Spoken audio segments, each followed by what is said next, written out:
자, 객체지향의 개념을 정리하는 단원 두 번째 단원입니다.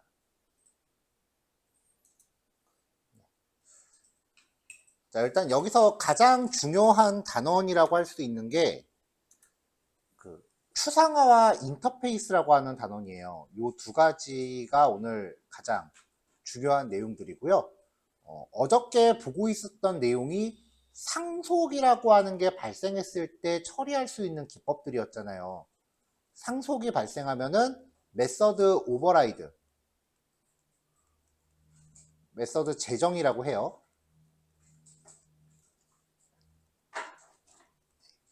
네, 어제 이 오버라이드라는 거에 대해서 집중적으로 본 거였는데, 오늘 살펴볼 추상화와 인터페이스라는 개념이 이제 자바를 처음 공부할 때 되게 막막하게 느껴지는 단원들이거든요.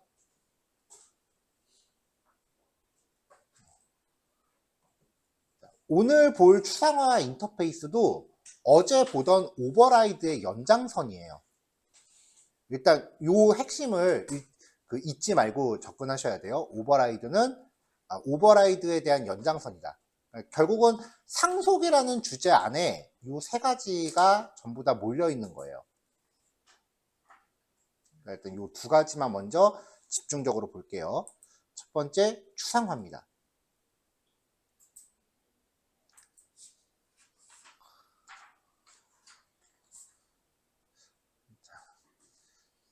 추상화라고 하는 거는 추상 메서드라는 거를 만드는 과정이에요. 우리가 봤었던 일반적인 메서드 구조는 접근 한정자 붙고요. 리턴 타입 붙고, 그 다음에 메서드 이름, 필요하다면 파라미터가 들어가죠. 그 다음에 중괄호를 열어서 메서드 구현부를 가져간단 말이에요. 그러니까 메서드 몸통이 있는 거죠. 추상 메서드는 선언부만 가져요. 그리고 구현부를 갖지 않아요. 이 블록이 없습니다. 리턴 타입을 명시하기 전에 보이드 자리가 리턴 타입이죠. 이 앞에 추상화를 의미하는 어브스트랙트라는 예약어를 적용해서 추상 메서드라는 걸 표시해요. 그래서 얘는 중괄호 없이 뒤에 세미콜론 찍고 끝나요.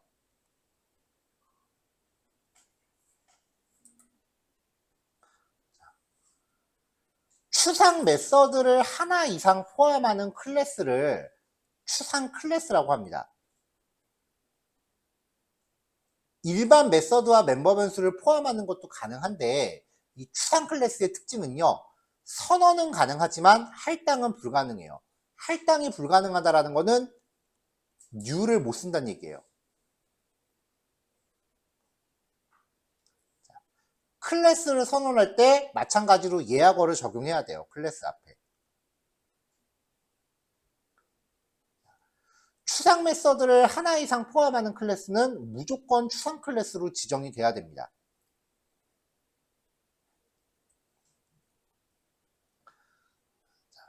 자, 이렇게 추상 클래스가 되면 선언은 가능한데 할당은 할 수가 없어요. 자, 여기까지가 일단 작성 규칙이에요. 한 페이지가 중복됐네요. 자, 추상 클래스는 직접적으로 객체를 생성할 수는 없지만, 그러니까 new를 사용할 수는 없지만 상속은 가능해요. 그러니까 부모 역할은 할 수 있어요. 그 다음에 이게 가장 중요한데, 추상 클래스를 상속받는 자식 클래스는 반드시 부모가 갖고 있는 추상 메서드를 오버라이드 해야 됩니다. 안 그러면 에러가 나요.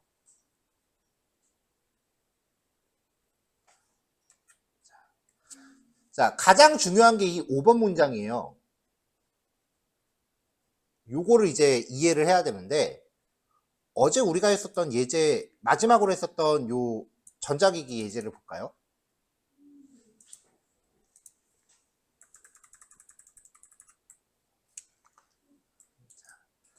자, 자바라고 하는 프로그래밍 언어는 여러 명이 동시에 작업하는 거라 그랬죠.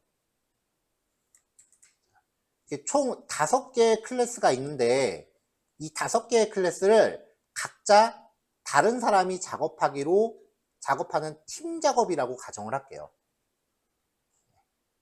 A, B, C, DE 이렇게 작업을 하는 거죠.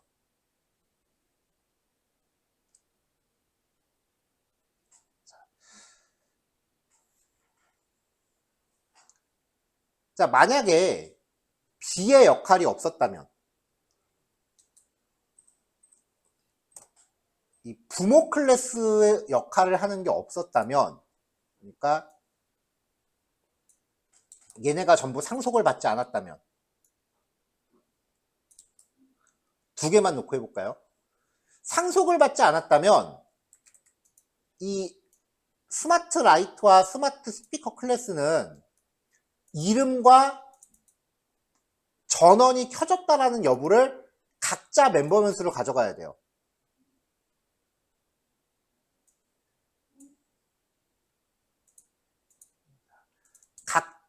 각자 이렇게 멤버 변수로 가져가야 돼요. 상속을 안 받으면 독립적으로 존재하는 거잖아요. 그리고 생성자도 각자 만들어야겠죠? 게터 세터도 각자 만들어야겠죠? 상속을 안 받으면 그렇게 되잖아요. 자, 그러면 결과적으로 팀원들 간에 서로 다 똑같은 작업을 하고 있는 거 아니에요? 이게 무슨 낭비예요?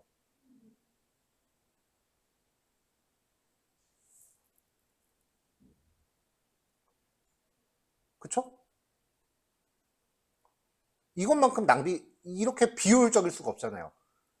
5명이 작업하는데 그 중에 3명이 똑같은 코드를 작성하고 있는 거 아니에요.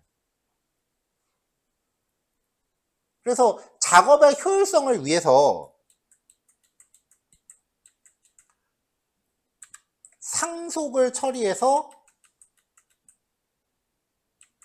공통되는 코드를 스마트 디바이스라는 부모 클래스가 한 번에 처리하게끔 한 거죠. 이렇게 하면 일단 얘가 코드가 줄어들잖아요. 안 그러면 이만큼 코드 다 갖고 시작해야 됐을 텐데.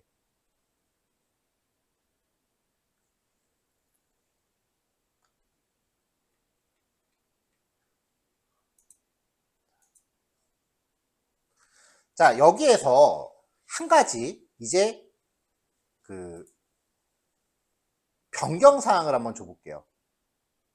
지금 이 스마트 라이트와 스마트 스피커는 전원이 켜졌다라는 기능을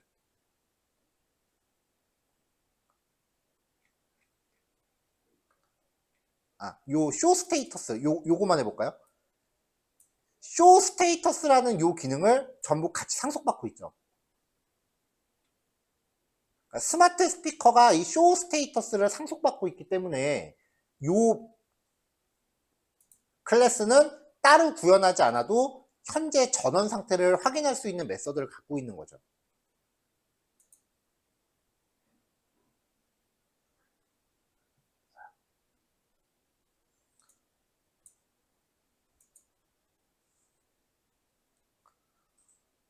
자, 근데 이제 이 쇼 스테이터스라는 메서드를 호출했을 때 전부 다 똑같이 출력되는 게 좀 수정사항으로 지적이 됐어요. 예를 들어서 그래서 우리 그 각자의 상태를 전원 상태를 확인할 수 있는 메서드를 각자 추가하자. 그러니까 이 쇼 스테이터스 말고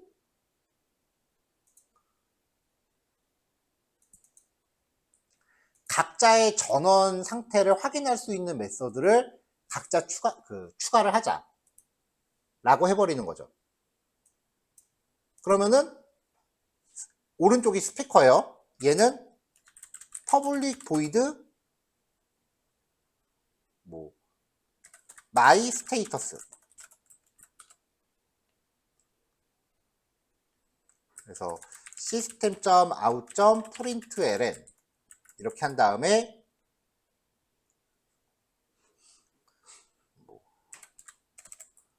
my status 이렇게 하고 플러스 this.get is on.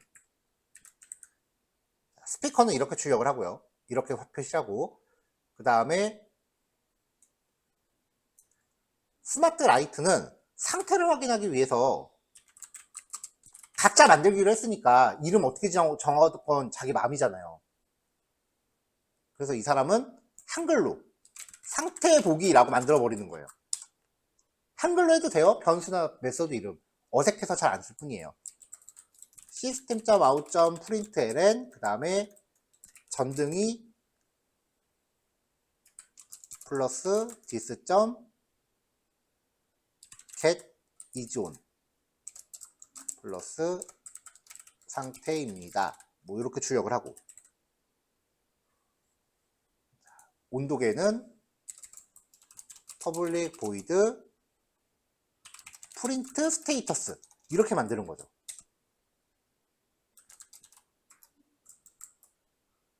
자, 기능이 플러스 get is on 플러스 입니다. 이렇게 출력을 한 거예요.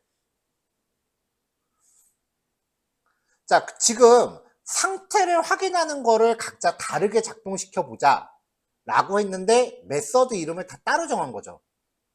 그러면 이 앱.자바를 만드는 사람 입장에서 어떻게 돼야 돼요? 이렇게 한 번에 호출을 못 하잖아. 다 따로 호출해야 되잖아요. 그러니까 이 사람 코드는 이게 이 반복문으로 처리해야 된다라고 하면 이제 바뀌는 거죠. if 메서드 이름이 통일되면은 이렇게 한 번만 호출하면 될 텐데, 메서드 이름이 다 제각각이 돼 버리니까 if devices의 i번째 instance of smart light면은 스마트 라이트로 devices i번째를 바꿔요.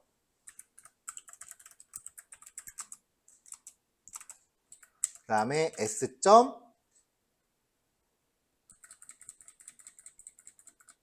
다음에 얘가 추가한 메서드가 아까 상태 보기.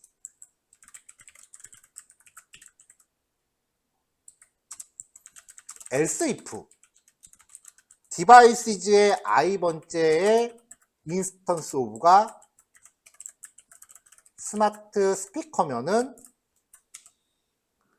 또 스마트 스피커 타입의 S는 스마트 스피커로 바꾸고 S. 얘는 메서드 뭐였어? my status라고 또 호출해주고,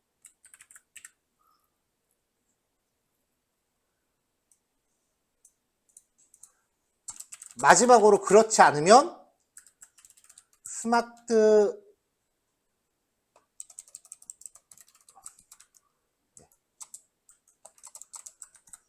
또 이렇게 형변을 한 다음에 st.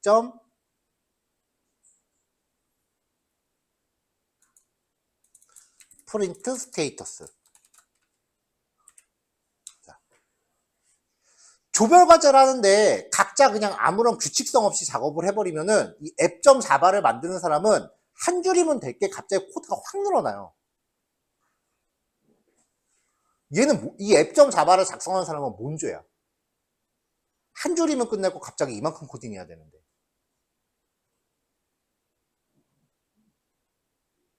그래서 야, 이거 안 되겠다. 전부 다 메서드 이름을 똑같이 하자.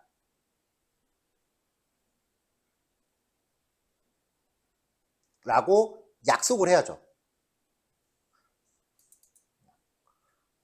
그래서 그러면 우리 그냥 헬로라고 메서드 이름 다 통일하자.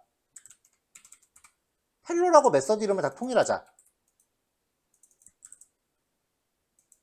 전부 이렇게 헬로라고 통일했어요. 그러면 여기 메서드 이름이 다 헬로라고 바뀌어요. 그래도 if문은 계속 유지가 돼야 돼요. 왜냐? 이 헬로는 부모한테 상속받은 게 아니라 그냥 각자 고유하게 추가한 거기 때문에 부모 타입 형태에서는 쓸 수가 없어요. 이렇게 각자 자기들만의 고유 타입으로 바뀌어야만 쓸 수가 있어요. 뭐야, 얘 입장에서 바뀐 거 없잖아. 그냥 이 메서드 이름이 헬로일 뿐이지 코드 긴 거는 똑같잖아요. 야, 이쪽이 일이 너무 많으니까 한 번에 처리할 수 있게 상속받은 메서드를 재정의해서 쓰자. 그러면은 이 세 개 클래스의 종류를 부모 타입으로 전부 바꿔서 사용할 수가 있는데, 이 클래스를 부모 타입으로 바꾸면 오버라이드 안 하니 헬로라는 메서드는 잠겨버린다 그랬잖아요. 그러니까 이 반복문에서 일괄로 처리할 수 있게 하려면은 부모한테 상속받은 메서드로 상태 표시를 해줘야 된다는 거죠. 자, 그럼 우리 그냥 상속받은 걸로 처리할게요. 이렇게 상속받은 메서드를 처리하면 이제 이렇게 한 방에 되는 거죠. 이게 메서드 오버라이드를 하는 이유예요. 이 앱.자바를 작업하는 사람의 작업량이 확 줄어요. 이 기법을 씀으로 인해서.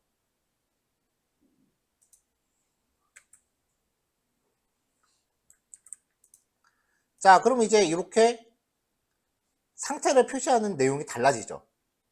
근데 이렇게 조별 과제를 하면서 우리 이렇게 하자라고 약속을 했는데 꼭 이거 기억 못하고 혼자 이상하게 가는 사람이 있어요. 분명히 앞에서 말했는데 못 들었대. 정확히는 못 들은 게 아니고 듣고도 기억을 못 하는 거죠, 그건. 그래서 스마트 라이트가 그걸 까맣게 잊고 메서드 이름을 이따위로 짜버리는 거예요. 그러면 에러는 안 나. 왜냐? 애당초 이 쇼 스테이터스는 부모가 갖고 있는 기능이니까 이렇게 메서드를 이상하게 만들면 여기서 호출되는 거는 스마트 라이트의 경우는 부모의 메서드를 호출하겠죠. 그러니까 에러는 안 나요. 하지만 구현한 기능이 작동하는 게 아니라 부모가 갖고 있는 기능이 작동한다는 거죠. 자, 이 조별 과제의 핵심 포인트는 뭐였어요? 부모가 갖고 있는 기능 말고 각자 독자적인 기능을 사용하게끔 해보자 였는데 얘 혼자 부모 거를 버젓이 쓰고 있어요. 이제 이 조는 빵점. 요구사항이 충족이 안 됐기 때문에.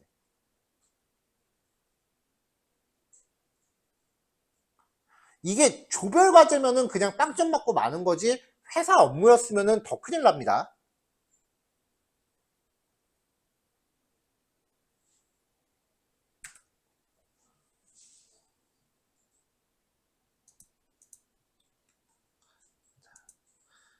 자, 스마트 디바이스라는 메서드 클래스를 볼게요. 지금 얘기하고 있는 거는 이 쇼 스테이터스의 기능을 자식 클래스들이 각자 개별적으로 결과를 보일 수 있도록 얘를 재정의하고자 하는 게 지금 주제인 거죠. 그래서 다 같이 모여서 이렇게 재정의합시다라고 얘기를 했는데 그거 꼭 까먹고서 따로 노는 애들이 있다라는 거예요. 제대로 했다면 이 쇼 스테이터스를 자식 클래스들이 전부 오버라이드를 할 거고요. 그럼 부모가 이 기능을 갖고 있는 것 자체가 의미가 없죠. 어차피 재정이 되면 얘는 안 쓰이니까. 스마트 라이트를 만든 애가 재정의를 하자고 했는데 이따위로 해버린 거예요. 그래서 스마트 디바이스를 만든 사람 입장에서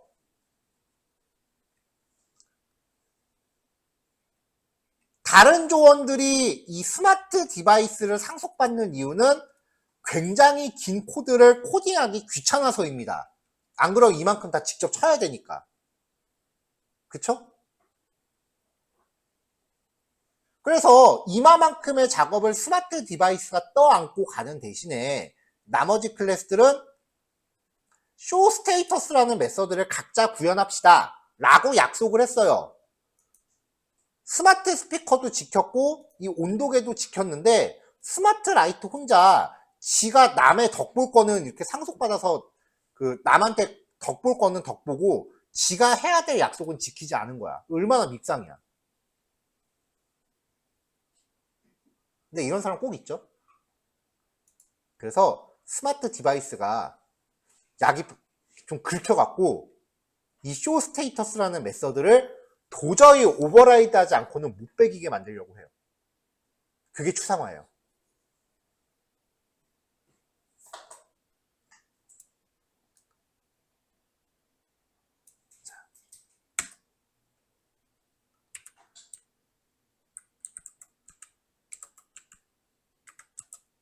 자, 추상 메서드로 정의를 해요. 그러면 추상 메서드를 포함하는 클래스도 추상화라고 적어야 됩니다. 그러면은 이 클래스가 갖고 있는 요 기능들은 이 추상 클래스는 객체를 만들지를 못해요. 그러니까 얘가 담고 있는 이 기본 기능을 쓰려면 무조건 상속밖에 답이 없어요. 사용 방법이 강제되는 거예요. 자, 스마트 스피커는 아무 에러 안 나죠? 온도계도 아무 에러 안 나죠? 하지만 스마트 라이트는 갑자기 에러 나기 시작합니다. 왜냐? 상속받는 클래스가 추상 클래스인 경우 이걸 상속받는 자식 클래스는 무조건 부모의 모든 추상 메서드를 강제로 오버라이드 해야 돼요. 그게 규칙이에요.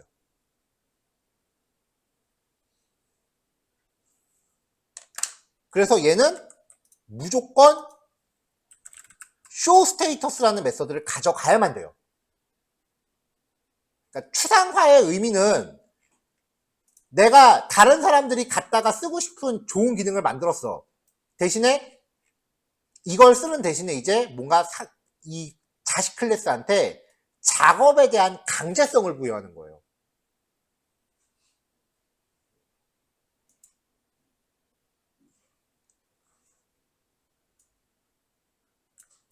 자, 그래서 추상 클래스를 상속받았을 때 자식 클래스의 작성 과정을 보면, 자, 일단 상속받았으니까 생성자 제정해야 되죠.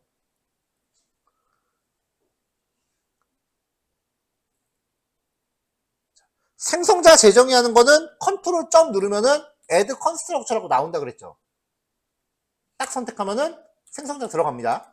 그 다음에 아직도 에러 안 없어졌죠. 여기서 컨트롤 점을 또 눌러요.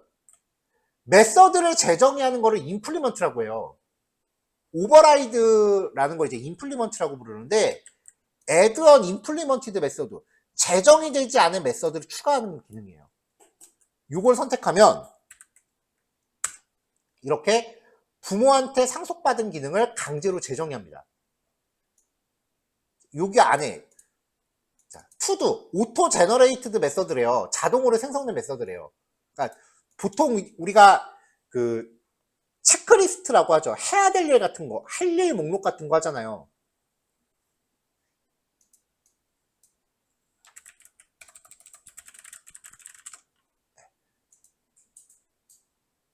할 일 목록이라 그래서 이런 프로그램들 가끔 쓰시는 분들 있잖아요. 이런 거를 투두 리스트라고 하거든요.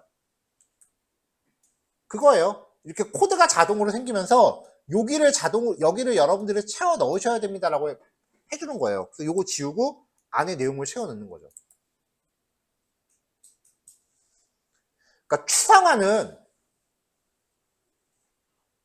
작업을 지시하는 역할을 해요.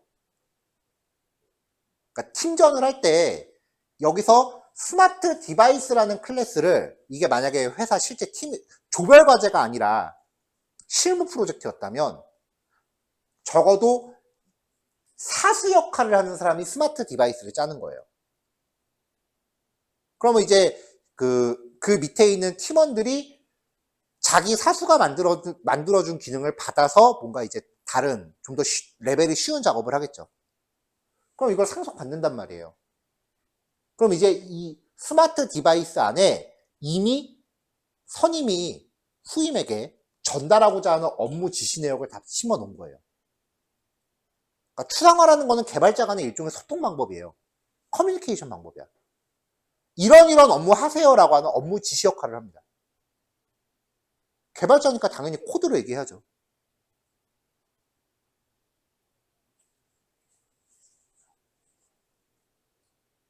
자, 묶어서 얘기하면 상속, 오버라이드, 추상화 이렇게 되거든요. 그러니까 만약에 제가 우리가 다 같은 팀이고 제가 팀장이고 여러분들이 팀원이라고 해요. 근데 제가 여러분들한테 뭔가 업무 지시를 해야 돼.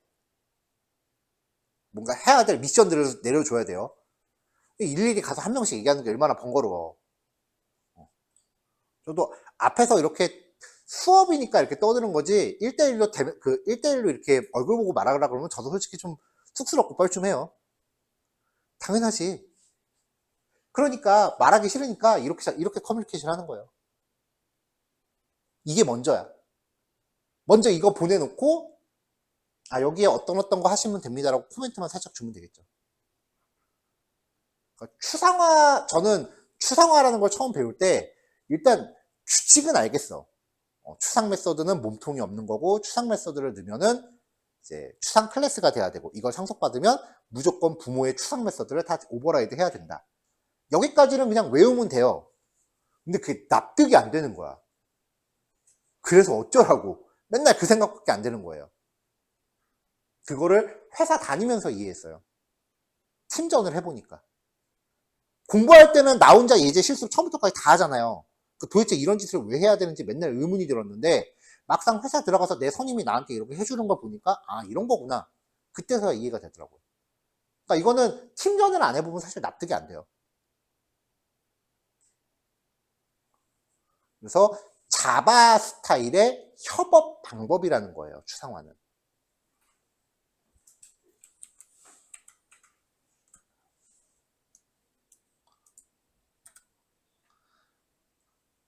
자, 그래서 우리가 했었던 프로토스 클래스에 추상화를 적용해 볼게요. 자, 추상 클래스로 바뀌면은 이제 클래스 다이어그램에서 아이콘이 A로 바뀝니다. 멤버 변수 갖고 있고요. 생성자 갖고 있고 이 멤버 변수에 대한 게터 세터 있습니다. 자, 그 다음에 이제 이동하다와 공격하다라는 두 개의 메서드가 있는데 얘네들은 글자가 지금 기울인 꼴로 나와 있죠. 이게 추상 메서드예요.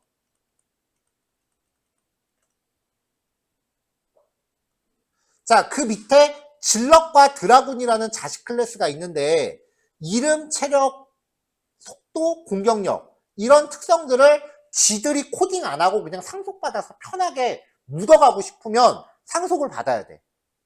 근데 대신에 조건이 있어. 무조건 이 두 개를 오버라이드 해야 돼요. 강제성이 되는 거죠. 그래서 오버라이드 하는 거예요. 자, 그럼 이제 프로토스 클래스를 수정을 할게요. 추상 적용했고요. 멤버 변수 선언합니다. 자, 요거 선언하고 나면 생성자 자동으로 만들어지는 거죠.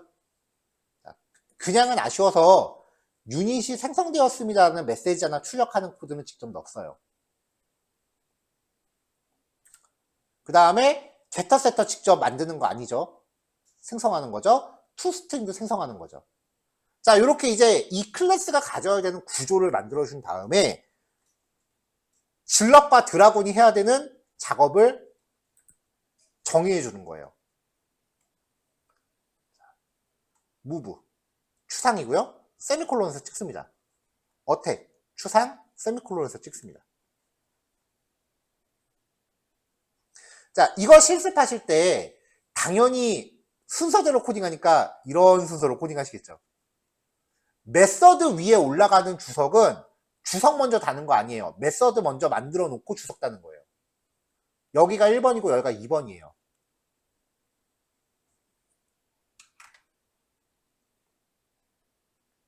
왜 그런지 보여드릴게요.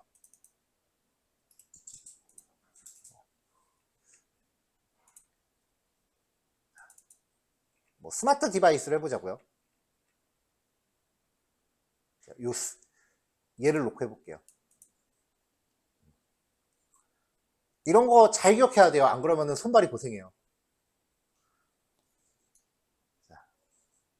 뭐 추상 메서드건 일반 메서드건 상관없습니다. 지금 제가 이 얘기를 안 했으면은 실습할 때, 난 좀 꼼꼼하게 실습해야지, 주석도 하나도 놓치지 말고 다 실습해야지 라고 하시면은 당연히 이렇게 순서대로 작성할 거예요. 그렇죠? 그러니까 여기 밑에다가 이 메서드를 추가한다고 치면 당연히 이렇게 작업한다고요. 슬래시 별표 2개 썼네. 하고서 지정된 위치로 이동한다. 추상 메서드. 이상한 기호, 이게 뭐지? 파람. 포지션. 이동할 위치. 파라미터 설명하는 건가 보구나. 뭐 그렇게 대충 이해하고 이렇게 다 타이핑 하겠죠? 그 다음에 public, abstract, void 이렇게 코딩할 거 아니에요. 자, 제가 알려드린 대로 메서드부터 정의할게요. public, abstract, void, move, string, position. 추상 메서드건 일반 메서드건 상관이 없어요. 일단 메서드 정의부터 하고 주석 따는 거예요. 슬래시 별 2개 엔터. 그럼 벌써 파라미터가 자동으로 세팅이 되죠. 여기 위에는 이 메서드가 해야 되는 역할을 하고요. 입력하고 여기서 이제 이 파라미터의 역할을 적어주는 거죠. 리턴 값이 있다. 뭐 인트 이동한 거리를 리턴하게 하겠다 라고 했을 때 슬래시 별 2개 엔터 하면은 리턴이란 키워드도 같이 생기죠. 리턴 값을 요 리턴 값의 의미가 뭔지도 적어주는 거예요. 이동거리 이런 식으로. 자, 요거를 자바 도큐멘테이션 줄여서 자바독이라고 해요. 자바는 다른 프로그래밍 언어랑 다르게 주석도 문법이 있습니다. 주석도 작성 규칙이 있어요. 자바는 주석도 맘대로 다는 거 아닙니다, 여러분. 처음부터 끝까지 다 강제성이 있는 언어예요.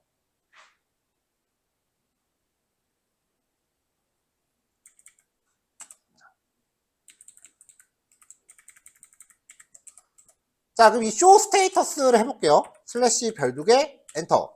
그러면 현재 상태를 출력한다. 뭐 이렇게 되겠죠.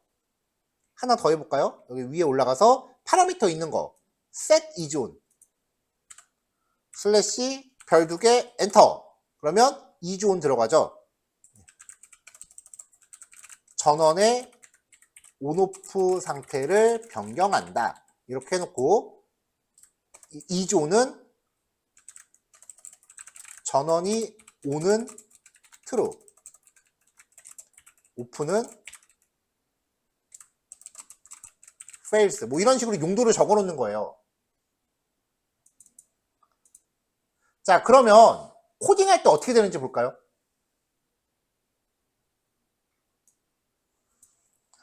자, 비주얼 스튜디오 코드가 점 찍으면 뭔가 알려주죠.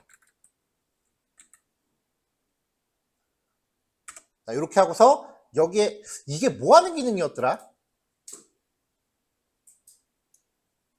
뭐 이렇게 하는 거죠. 근데 아까 set is on set is on. 자, 이렇게 들어가면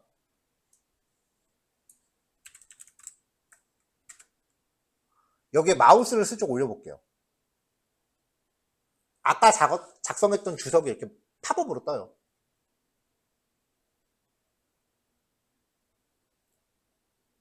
그럼 내가 이게 뭐 하는 기능인지를 굳이 그 코드를 안 까봐도 되는 거죠.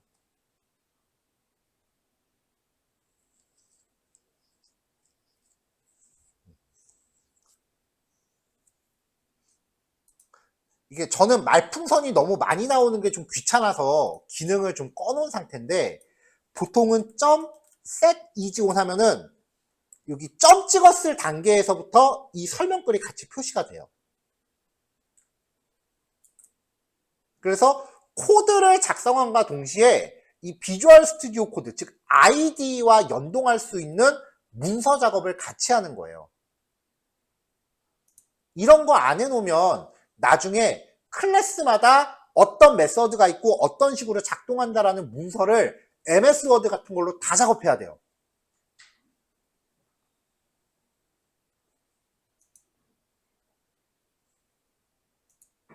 그래서 주석 작성 방법이 따로 있다라는 거. 자바 독의 그 작성 규칙은요, 슬래시 별 2개로 시작해요. 요 사이사이 별 들어가는 거는 그냥 이뻐 보이라고 하는 거고요. 처음에 슬래시 별 2개로 들어가고, 골뱅이 파라미터가 여러 개 있다. 뭐 스트링, 헬로 이렇게 있으면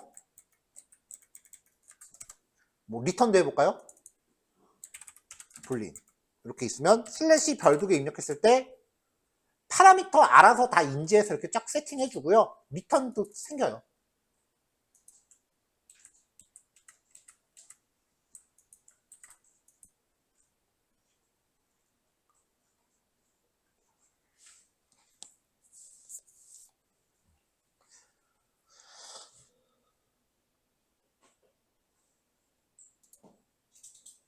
자, 여기 실습할 때 주석 나중에 작성하는 거다라고 얘기했어요.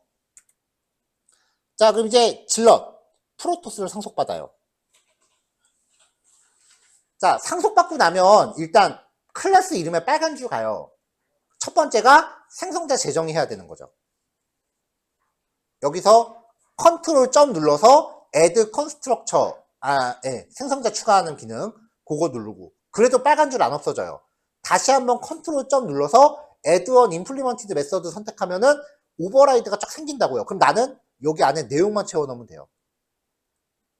그러니까 지금 이 실습 코드에서 여러분들이 실습할 코드는 익스텐지 걸어주고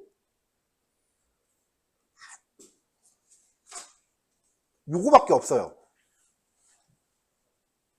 나머지는 여러분들이 직접 타이핑하는 게 아니에요. 만약에 이걸 내가 한 땀 한 땀 장인 정신 발휘해서 다 타이핑했다. 그거는 이 내용을 지금 이해 못하고 있는 거예요.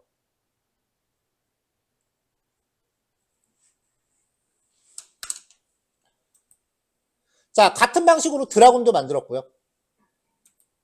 그리고 얘네들을 이제 확인하기 위해서 앱.자바에서 객체 만들어서 메서드를 그냥 호출하고 끝냈습니다. 추상 클래스는 직접적으로 객체 할당이 불가해요. 그래서 우리가 어제 했었던 예제는 프로토스 타입으로 프로브를 직접 만들었었죠. 이거는 못 만들어요.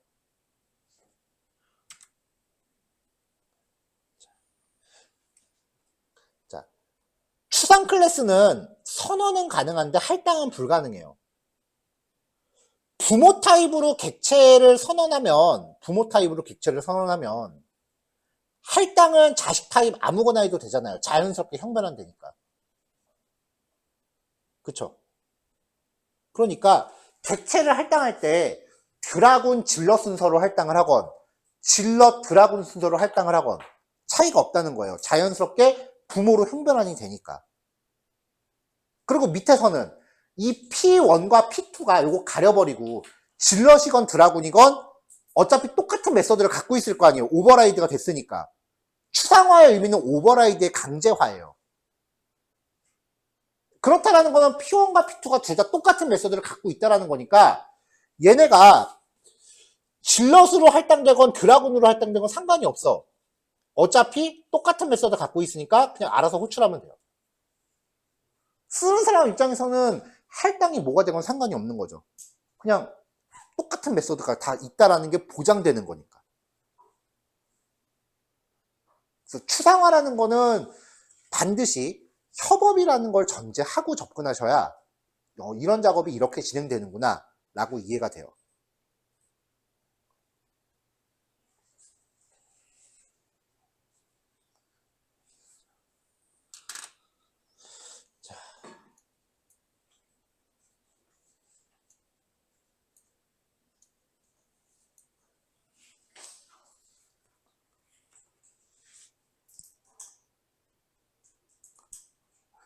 자, 일단 이번 단어는 실습 여기까지예요. 자, 그래서 실행 결과 캡처도 썼고요. 요건데 제가 지금 예제를 진행하면서 자꾸 강제성이라는 걸 강조하거든요. 이게 이제 막 공부를 마치고서 이제 그 비기너로 이제 딱 필드에 나가시면은, 취업을 하시면은 신입들이 되게 못하는 게 그거예요. 일단 첫 번째가 그냥 취업하기까지 되게 수많은 공부를 했겠죠. 그래서 어느 정도 이제 본인 실력에 좀 자신감이 붙어. 그래도 그 회사에 있는 실무자들이 보기에는 꼼꼼하거든요. 그렇잖아요. 내가 아무리 내가 있던 집단에서 뛰어난 실력을 보여줬다고 해도 실무자들이 보기에는 고만고만한 지금 막 시작하는 비기너일 뿐이에요. 근데 저도 신입 때 그랬어요. 신입 때 그랬는데 비기너들의 특징이 공통적으로 보이는 게 일단 첫 번째가 일단 우리 회사는 최신 버전을 안 쓰려고 들어. 막 커뮤니티 가서 그렇게 막 글 진짜 올려요. 지금 최신 버전이 막 버전이 몇이 나와 있는데 막 4년, 5년 전 버전 쓰고 있어. 막 그러면서 글을 막 남겨요. 지는 최신 버전 공부하고 왔다 이거지. 근데 실제로 현업에 있는 회사, 현업을 지금 운영하고 있는 회사가 최신 버전 쓸 줄 몰라서 안 쓰는 게 아니거든요. 일단 기존에 쓰던 거에서 뭔가 버전이 업그레이드 되면은 최신 버전에 적응하기 위해서 공부 기간이 필요하잖아요. 개개인적으로 공부를 하면 상관이 없어요. 그건 상관이 없는데 회사 차원에서 최신 버전을 쓴다라고 하면 전 직원이 다 공부를 해야 돼. 업무 시간에 공부할 수는 없잖아요. 그럼 여러분들 회사 다니다면 자 오늘부터 매일 남아서 2시간씩 스터디합니다라고 하면 좋아할 사람이 누가 있겠냐고. 스터디니까 그건 야근 수당도 안 줘. 업무 시간에 스터디할게요 라고 하면 진짜 좋은 회사야 그거. 그래서 최신 버전을 적용하는 데 있어서는 러닝 커브가 있어서 함부로 적용을 못해요. 그게 첫 번째고, 두 번째가 최신 버전들, 예를 들면 이거예요.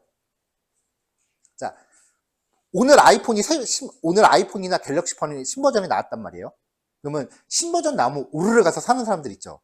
한 일주일 지나면 뉴스 나와. 무슨 발열 문제, 뭐 쓰다 보면 나오는 문제들. 핸드폰이야 내가 사서 내가 쓰는 거니까 상관없죠. 근데 회사는 최신 버전 적용했는데 문제가 생기면 그 피해는 고스란히 고객 클레임으로 들어온단 말이에요. 그럼 그게 심각해지면 손해배상까지 가거든. 그러니까 검증되지 않은 버전을 안 쓰려고 들어요, 회사들은. 그러니까 최신 버전 나오면 한 2, 3년 동안 지켜보는 거야. 문제가 없어야 되니까. 그래서 최신 버전을 바로바로 안 씁니다. 만약에 필드 가셨을 때 회사가 좀 2, 3년 전 버전 쓰고 있다라고 해도 너무 그거에 대해서 나쁘게 생각하지 마세요. 다 이유가 있는 거니까. 그리고 두 번째가 코드 작성 규칙에 대한 강제성을 제가 계속 얘기하잖아요. 그거에 대해서 참 받아들이지 못하는 경우가 많아요. 그게 이유가 뭐냐면은 여러분들이 작성한 코드를 누군가 제3자가 봤을 때도 쉽게 이해할 수 있게 하기 위해서예요. 저마다 작성 규칙이 다 다르다면 다른 사람 코드 봤을 때 한 번에 이해가 안 될 거 아니에요. 근데 여러분들이 어느 회사에 취직하실지는 모르겠지만 그 회사에 뼈를 묻을 거 아니죠. 그 회사에 평생 다닐 거 아니잖아. 내가 연봉을 업그레이드하기 위해서는 반드시 이직을 해야 됩니다. 그러면 나중에 누군가는 여러분들이 작성했던 회사 다니면서 A라는 회사에 다니면서 작성했었던 소스 코드를 여러분들을 퇴사한 후에 누군가가 그걸 이어받아서 계속 할 거 아니에요. 근데 이거 도저히 못 알아보겠어 라고 하면 뭐 어떻게 여러분한테 전화해야지. 전화해서 물어봐야지. 귀찮다고 안 받아보세요. 바로 고소 들어갈 거야. 인수인계 제대로 안 하면 고소각이에요. 실제로. 자기가 하던 업무 인수인계 제대로 안 하면 바로 고소 들어갑니다. 회사는 짤 없어요, 그런 거. 알바가 아니야, 회사는. 아르바이트 같은 거는 욕하고 마는 거지. 왜냐면 알바는 어차피 업무가 단순하니까. 회사 업무는 그게 아니거든. 그러니까 인수인계 용이성을 위해서 모든 회사가 이 회사 안에 코드 작성 규칙을 만들어 놓는 거예요. 자바가 그런 규칙이 굉장히 잘 돼 있는 언어예요. 이거를 지금 말하는 걸 코딩 컨벤션이라고 합니다. 잘 나가는 회사들은 자기들만의 코딩 규칙을 문서화해서 이미 오픈해 놓고 있어요. 구글, 에어비앤비, 네이버, 카카오, 배민 뭐 이런 데들은 자기네만의 소스 작성 규칙을 다 만들어서 배포하고 있어요. 규모 작은 회사들 시간 들여서 만들지 말고 그냥 이거 쓰세요라는 식으로. 검색하면 나와요.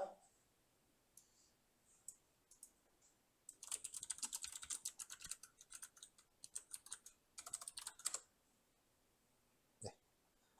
자, 네이버예요. 네. 네이버 자바 코딩 컨벤션 나오면은 자, 한국어 발음대로 표기 금지. 네. 이런 식으로 영문 이름 만들지 말래요.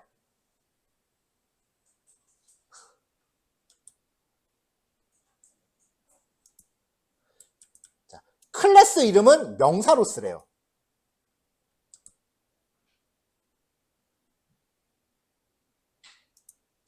메서드 이름은 소문자 카멜 표기법을 적용하래요. 얘네는 카멜 표기법이 띄어쓰기 필요한데 대문자로 바꾸는 거예요. 낙타 등처럼 생겼다 그래서. 자, 내가 말하면은 설마 그럴까 하다가 이제 네이버에서 이런 거 나오니까 이제 믿을만 해지죠?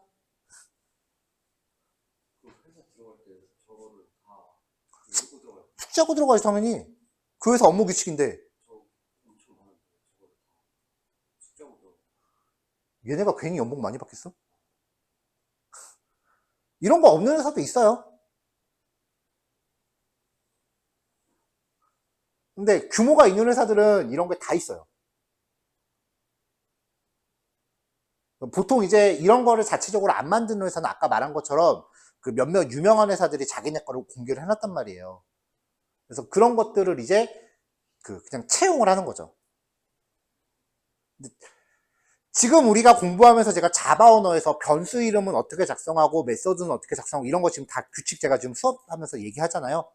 자바 언어는 거의 90% 이상 규칙이 다 똑같아요. 왜냐면 보통은 회사 차원에서 이런 걸 만드는데 자바는 애당초 언어가 이걸 고려해서 설계가 됐어. 그래서 회사들이 자바를 좋아를 하는 거예요. 자, 지금은 이 코딩 컨벤션이라는 거 읽으면 무슨 말인지 이해가 하나도 안 될 거예요. 왜냐면 우리가 아직 자바를 다 모르니까. 근데 종강할 때쯤에 하나 구해서 이제 읽어보시면은 아, 이런 식으로 하는구나 라고 이해가 될 겁니다. 여기 있는 거는 다 얘기해요. 뭐 구글 코딩 컨벤션 해도 검색되고요. 네. 구글 자바 코드 작성 규칙 이렇게 나와 있죠. 얘네 거는 보기 힘들어. 왜냐면 문서가 영어로 돼 있어서.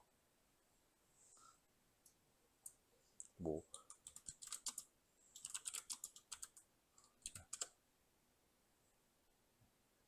배민 같은 경우는 아예 자기네가 이런 규칙을 만드는 과정을 블로그에 포스팅을 했어요.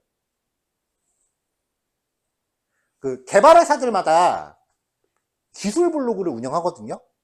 네이버도 있고 우한연계를 배민이잖아요. 그다음 쿠팡도 있고 뭐 다 있어요. 이런데 즐겨찾기 해놓고 읽어보면 공부 되게 많이 돼요. 근데 이제 이런 블로그들의 특징은 이제 기본기는 당연히 다 할 줄 아는 사람들만 이제 대상으로 하기 때문에 아직은 우리한테 좀 부담되는 내용이고 이런 기술 블로그들도 나중에 취업 준비하면서 한번 보시면 돼요. 진도 다 끝났을 때. 뭐 카카오 코딩 컨벤션 뭐 이런 식으로 다 나오죠. 프로그래밍 언어마다 이런 게 다 있습니다.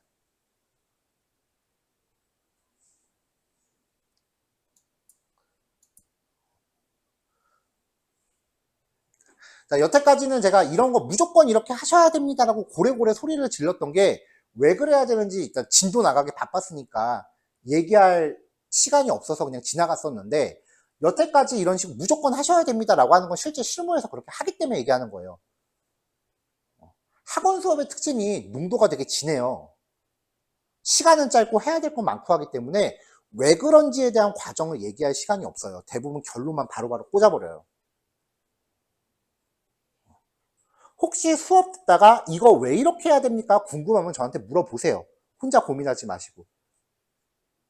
개강할 때도 얘기했지만 여러분들은 왜라는 걸 생각할 시간이 없어요. 그 역할은 저한테 토스 하시고 다 이유가 있어서 강조하는 것들이니까 일단은 그냥 흘러가듯이 받아들이셨으면 좋겠어요. 자, 이번 글씨 여기까지 할게요. 자, 실습을 11시 반이니까